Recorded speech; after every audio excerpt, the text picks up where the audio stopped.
And his return to Russia, he was worried he might be arrested. Instead, there was a crowd greeting him as a savior. But remember, the Bolsheviks are still not in the majority in the revolutionaries at this time.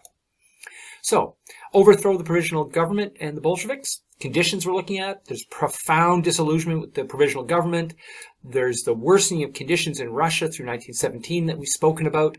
Remember, the Bolsheviks are only about 25,000 in February 1917, and they're only 40 of 1,500 members of the Petrograd Soviet. Then Lenin returns in April. He stops people like Stalin cooperating with the provisional government. Stalin was already in the country.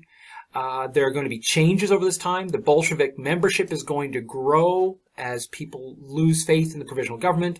Trotsky, in fact, will change from being a Menshevik to being a Bolshevik and now being in favor of active revolution. Another hitch or change is that the July days, the Bolsheviks troops refused to go to the front, and then they joined 250,000 protesters, which means that the Soviets get blamed, the Bolsheviks get blamed for the uprising. Trotsky's arrested, later released. The Bolsheviks are banned. Lenin flees. This is in contrast to, say, Castro, who turns himself in. The Bolsheviks are linked to the Germans by Kerensky with some letters he reveals, so we're going back to that cartoon we saw. However, the Bolsheviks are not stopped. They held a secret conference in Petrograd, and then in August, they were asked to help save the provisional government from Kornilov's coup. Once now that they're an established party again, the Bolsheviks gain the majority of the executive committee of the Petrograd Soviet. And remember, that's the body that represents the workers and the soldiers, and with order number 1, in a sense, controls the military. So now they've got control of that. Lenin then pushes for an October Revolution in the name of protecting the Soviet from outside forces such as the provisional government and what Kornilov did.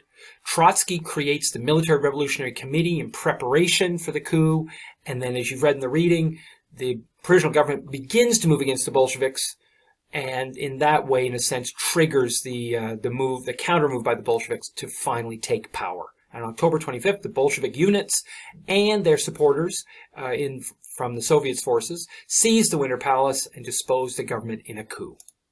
Here are some dramatic pictures of it from the time of communism in Russia. You can see 2 of the workers here, one a soldier, one likely a Bolshevik here with his red armband, and here they are storming the palace. Remember, more bullets get put in the palace during the shooting of the movie by Eisenstein than the actual attack.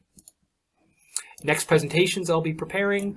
What are the interpretations of historians? What roles did Lenin and Trotsky play in this takeover of power?